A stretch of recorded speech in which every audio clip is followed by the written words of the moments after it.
Chapter 33. The Visitor. Gram and Gramps were both still awake in our frontier cabin on the edge of Yellowstone National Park. "Aren't you sleepy yet?" I said.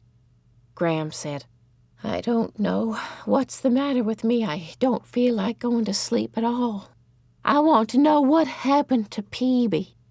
"I'll tell you about Mr. Berkway's visit, then I'll stop for tonight." I went over to Phoebe's after dinner on the day Mr. Berkway had read from my journal about the blackberry kisses and from Phoebe's about Mrs. Cadaver. In Phoebe's bedroom, I said, "I've got 2 important things to tell you." The doorbell rang and we heard a familiar voice. "That sounds like Mr. Berkway," Phoebe said. "That's one of the things I want to tell you," I said, "about Mr. Berkway." There was a tap on Phoebe's door. Her father said, "Phoebe, could you and Sal come downstairs with me?" I thought Mr. Berkway was going to be mad at Phoebe for what she had written about his sister. The worst thing was that Phoebe didn't even know yet that Mrs. Cadaver was Mr. Berkway's sister.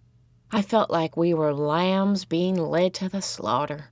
Take us, I thought. Take us and do away with us quickly. We followed Phoebe's father downstairs. There, on the sofa, was Mr. Berkway, holding Phoebe's journal and looking embarrassed. "That is my own private journal," Phoebe said, "with my own private thoughts." "I know," Mr. Berkway said, "and I want to apologize for reading it aloud." Apologize? That was a relief. It was so quiet in the room that I could hear the leaves being blown off the trees outside. Mr. Berkway coughed. "I want to explain something," he said.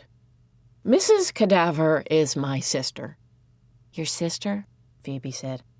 "And her husband is dead." "I thought so," Phoebe said. "But she didn't murder him," Mr. Berkway said. "Her husband died when a drunk driver rammed into his car. My mother, Mrs. Partridge, was also in the car with Mr. Cadaver. She didn't die, as you know, but she lost her sight." "Oh," I said. Phoebe stared at the floor. "My sister Margaret was the only nurse on duty in the emergency room when they brought in her husband and our mother. Margaret's husband died that night." The whole time Mr. Berkway was talking, Phoebe's father was sitting beside her with his hand resting on her shoulder. It looked like the only thing that was keeping Phoebe from vaporizing into the air and disappearing was his hand resting there. "I just wanted you to know," Mr. Berkway said, "that Mr. Cadaver is not buried in her backyard. I've also just learned about your mother, Phoebe, and I'm sorry that she's gone, but I assure you that Margaret would not have kidnapped or murdered her." After Mr. Berkway left, Phoebe and I sat on the front porch.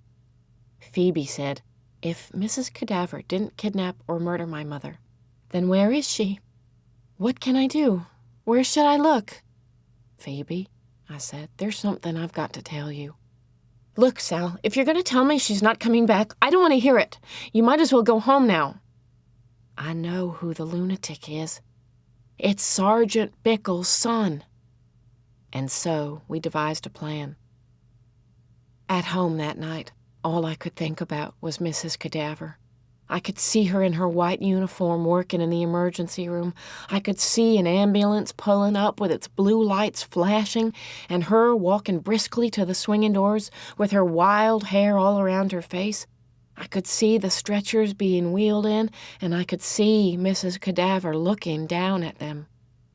I could feel her heart thumping like mad as she realized it was her own husband and her own mother lying there. I imagined Mrs. Cadaver touching her husband's face. It was as if I was walking in her moccasins. That's how much my own heart was pumping and my own hands were sweating. I started wondering if the birds of sadness had built their nest in Mrs. Cadaver's hair afterward, and if so, how she got rid of them. Her husband dying and her mother being blinded were events that would matter in the course of a lifetime. I saw everyone else going on with their own agendas, while Mrs. Cadaver was frantically trying to keep her husband and her mother alive. Did she regret anything? Did she know the worth of water before the well was dry? All those messages had invaded my brain and affected the way I looked at things.